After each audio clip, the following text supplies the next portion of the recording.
Let's bring in now the chairman of the Senate Foreign Relations Committee, Democratic Senator Bob Menendez of New Jersey. Mr. Chairman, thanks so much for being with us. Earlier this week, you had said we needed to do anything we could as a nation to compensate countries that were providing fighter jets to Ukraine. Where do we stand this morning on that? Obviously, Poland and the United States, this seems to be the one issue that we haven't lined up on shoulder to shoulder. Well, good morning, Joe. Look, I think there are still efforts to find ways to provide fighter jets to the Ukrainian. I'm a little disconcerted by the European Command General who says that they have jets that they haven't flown, and indicates that maybe there are issues with the airports or airfields for them to take off. But we need to do everything we can to find a way to help the Ukrainians fight for their sky. And to limit the consequences, as we saw in the barbaric act yesterday on that hospital in Mariupol. Well, it seems that the Foreign Relations Committee, as well as the United States Senate, has been bipartisan for the most part. Talk about what your committee's view currently is of the situation there and what the United States Senate should do to continue in its aid to the Ukrainians. Well, I think we are one, as are the American people. Polls that I have seen suggest that 75% of the American people support Ukraine in its struggle to preserve its freedom.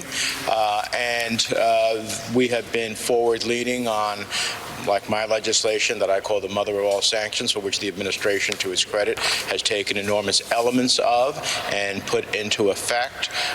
Today, I hope, on the Senate floor, we will pass a $13+ billion Ukraine bill that will give them more lethal assistance, as well as we see from the pictures that just took place on your program, humanitarian assistance. And I believe there will be strong bipartisan support for that as well.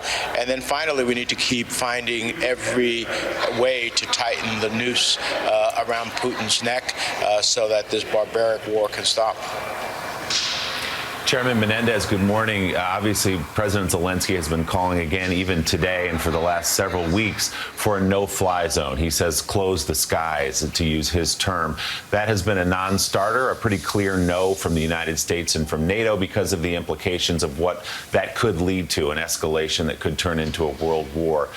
Is there anything that might change your calculus on a no-fly zone? Is there something you could see in this war that might make you consider it? Well, look, a no-fly zone sounds antiseptic when we say, let's just put up a no-fly zone.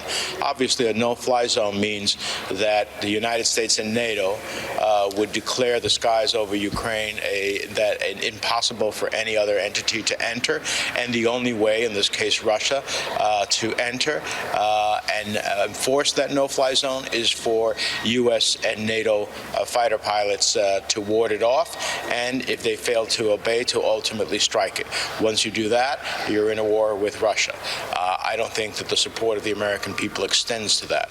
Our heartstrings are tugged every day that we see the horrific pictures in Ukraine. But, you know, the fundamental question, what is in the national interest and security of the United States, is what has to be answered. And at this point, I don't see our ability to engage in a no-fly zone, especially when we don't have NATO partners that are willing to engage with us. Let's bring in Pulitzer Prize-winning columnist and associate editor of the Washington Post, Eugene Robinson. He joins us now and has a question. Gene. Senator, the foreign ministers of Russia and Ukraine met today in Turkey. There was apparently no progress. There was toward any sort of diplomatic or negotiated solution. How does this end? How does this end, other than in a grinding, perhaps months-long deadly punishment of the Ukrainian people? And is there anything else the United States could be doing to alleviate this horrific suffering? Well, you're right. It is horrific. And I think that the world has largely come together in condemnation of Putin and Russia. is a rather clear message. It also should be a clear message to China, which could play a more constructive role, as China suggests it's walking down the middle, but all of its apparatus echoes the Russian line on what's happening in Ukraine. So we need to continue to keep this coalition together. We need to continue to make it move forward on the types of sanctions it affects that will continue to have such a consequence, not only for Putin, but inside for the Russian people, that they will clamor. We need to work on getting information into Russia about how many of Russia's sons have died already in this unjustified war and begin the public unrest there. We need to continue to assist the Ukrainians in both humanitarian and lethal assistance, but it will end when Putin no longer can engage in a way for which there is no absolute loss for him.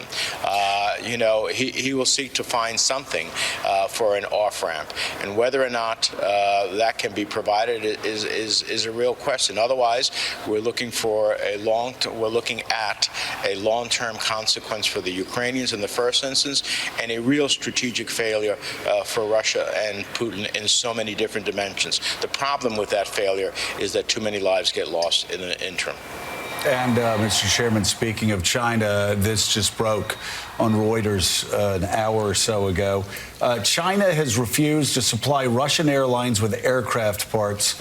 An official at Russia's aviation authority was quoted by Russian news agencies as saying on Thursday, after Boeing and Airbus halted supply of components. Can we anticipate?